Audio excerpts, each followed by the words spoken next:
চাহ বাগিচাসমূহত যি ভূমিৰ পট্টা সেয়া জৰীপৰ কাম ইতিমধ্যে আৰম্ভ হৈছে আৰু গহপুৰত যিহেতু ৮খনকৈ চাহ বাগিচা আছে আৰু ৮খন চাহ বাগিচাতে ইতিমধ্যে জৰীপৰ কাম আৰম্ভ হৈছে আৰু কোনো চাহ বাগিচাত জৰীপৰ কাম সমাপ্তও হৈছে মুখ্যমন্ত্ৰীৰ নিৰ্দেশৰ পাছতে। আৰু মই উপস্থিত আছোঁ গহপুৰৰ ব্ৰহ্মাজান চাহ বাগিচাত। মোৰ সৈতে যথেষ্ট শ্ৰমিক ৰাইজ আছে, চাহ মজদুৰ সংঘৰ বিষয়ববীয়াসকল আছে। মই অকণমান পোনে পোনে আপোনাৰ ওচৰলৈ আহিছোঁ, যিহেতু মুখ্যমন্ত্ৰীয়ে নিৰ্দেশ দিছিল এসপ্তাহৰ ভিতৰত জৰীপৰ কামসমূহ চলাবলৈ। তাৰ পাছত আপোনালোকৰ বাগানত কেনেকুৱা কি হৈছে? প্ৰথমতে নিউজ 18ক নমস্কাৰ। আমাৰ বাগানত প্ৰথমতে চৰকাৰে যিখন ছাৰ্ভে কৰিব আহিলে, তো প্ৰথম বাগান আমাৰ ডিষ্ট্ৰিক্টৰ ভিতৰত প্ৰথম বাগান আমাৰ ব্ৰহ্মাজান বাগানখনক ছাৰ্ভে কৰিলে।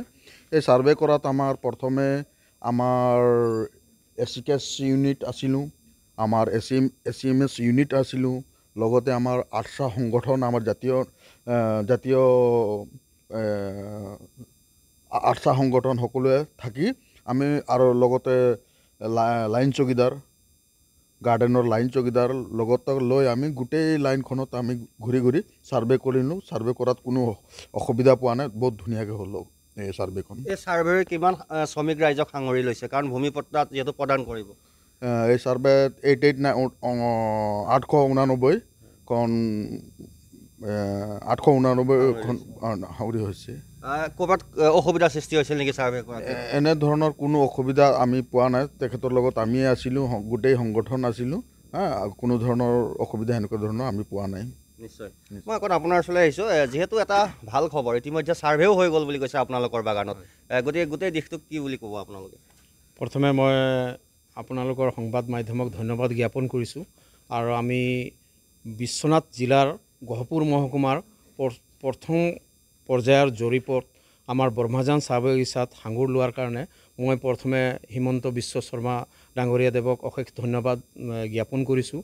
আপোনাৰ যিটো 200 বছৰীয়া ঐতিহাসিক খনত আমাক যিটো ভূমিৰ অধিকাৰ দিবলৈ গৈ আছে, এইটো আমাৰ কাৰণে এটা খুব গৌৰৱৰ কথা। আৰু আমাৰ চাহ জনগোষ্ঠীয় ৰাইজ সুকীয়াকৈ নিজৰ এটা মাটিৰ অধিকাৰ পাব। তাৰ কাৰণে মই অসম চাহ কৰ্মচাৰী সংঘ ব্ৰহ্মাজান চাহ বাগিচা প্ৰাথমিক গোট হৈ আমাৰ জনপ্ৰিয় মুখ্যমন্ত্ৰী হিমন্ত বিশ্ব শৰ্মাদেৱক অশেষ ধন্যবাদ জ্ঞাপন কৰিছোঁ। আৰু তেখেতে বিভিন্ন সময়ত বিভিন্ন চৰকাৰ অসমলৈ আহিলে অসমৰ ৰাজনৈতিক প্ৰেক্ষাপটত, কিন্তু এইখন চৰকাৰে যিখিনি পদক্ষেপবিলাক চাহ জনগোষ্ঠীয় ৰাইজৰ কাৰণে বাগিচাৰ ভৱিষ্যত সুৰক্ষাৰ কাৰণে ৰাখিছে, তেখেতক বাৰুকৈ ধন্যবাদ দিলেও কম হ'ব। মই অকণমান আপোনাৰ ওচৰলৈ আহিছোঁ, যিহেতু 889 ঘৰ জৰীপ হ'ল আপোনালোকৰ, তাৰপাছতে আপোনালোকে ভূমি পট্টা লাভ কৰিব, গতিকে কি ক'ব আপুনি? আমাৰ 889খন ঘৰ একচুৱেলি আমি ঘৰ হিচাপে ছাৰ্ভে হৈছিলে, আৰু সেই হিচাপে 889খন ঘৰ ইতিমধ্যে হৈছে। আৰু ই এক আমাৰ কাৰণে ঐতিহাসিকখন। আমাৰ ব্ৰহ্মাজান চাহ বাগিচাত হৈছে নহয় বুলি নহয়, ইয়াৰ লগে লগে আমাৰ অসমবাসী যিবিলাক আমাৰ চাহ শ্ৰমিক ৰাইজ আছে, সকলোৱে এই যোগাত্মক পদক্ষেপৰ দ্বাৰা যথেষ্ট উপকৃত হ'ব। অতদিনে আমি ব্ৰিটিছ অহাৰ লগে লগে আমাকো লৈ আহিছিলে, আমাৰ পূৰ্বপুৰুষসকলক লৈ আহিছিলে মালিক গোষ্ঠীয়ে, আৰু তেওঁলোক বাগিচাৰ অধীনত থকা আমাৰ মেনেজমেণ্টে যিখিনি ভূমি বা ঘৰ বনাই দিছিল তাতে আছিল। কিমান বিঘাকৈ বা কিমানকৈ ভূমি আপোনালোকে পাব, তাৰ কিবা গম পাইছে নেকি? ইতিমধ্যে কি হ'ল, আমাৰ ইয়াত যেতিয়া আমাৰ চাহ শ্ৰমিক হিচাপে লৈ আহিছিল আমাৰ পূৰ্বপুৰুষসকলক, তেওঁলোকক যিমানখিনি এটা ঘৰ সাজি যিমানখিনি মাটি কোম্পানীয়ে দিছিলে, সেই হিচাপে তেওঁলোকে অতদিনৰ পৰা একে সীমা বান্ধি নিজৰ নিজৰ সীমাত আছে। সেই হিচাপে চাব গ'লে একচুৱেলি সকলোৰে ক্ষেত্ৰত অলপ 19-20 হ'ব। এনেতো আমাৰ যিখন ঘৰ থাকে তাৰ আগফালেও 15 ফুট, পাছফালেও 15 ফুট মিলাই যিখিনি হয়, সেই হিচাপে ঘৰখিনি থাকে। কিন্তু কিছুমান ঠাইত আমাৰ অলপ ব্যতিক্ৰমো হ'ব পাৰে।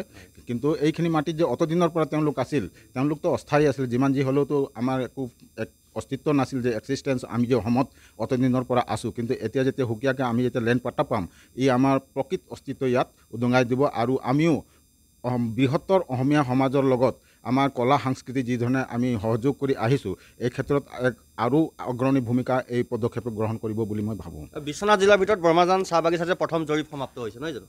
বিশ্বনাথ জিলাৰ ভিতৰত প্ৰথমে ভোলাগুৰি, তাৰ পাছত আমাৰ ব্ৰহ্মাজান হৈছে। নিশ্চয় আৰু এনেদৰে এতিয়া গহপুৰৰ যিহেতু 8খনকৈ চাহ বাগিচা আছে আৰু একাংশ চাহ বাগিচাত ইতিমধ্যে জৰীপৰ কাম সমাপ্ত হৈছে আৰু সুন্দৰকৈ সমাপ্ত হৈছে বুলি এইসকল লোকে ক'ব বিচাৰিছে আৰু এনেদৰে আমি গহপুৰৰ ব্ৰহ্মাজান চাহ বাগিচাৰ যিসকল শ্ৰমিক ৰাইজ আছে, যিসকল দল সংগঠনৰ বিষয়ববীয়া আছে, কৰ্মচাৰীসকল আছে, তেওঁলোকৰ লগত আমি কিছু কথা পাতিবলৈ চেষ্টা কৰিলোঁ। আপুনি বিচৰা বাতৰি পাব কেৱল নিউজ 18 এপত। নিউজ 18 এপ ডাউনলোড কৰিবলৈ স্কেন কৰক এই QR কোড। গুগল প্লে ষ্টৰতো পাব এই নিউজ 18 এপ।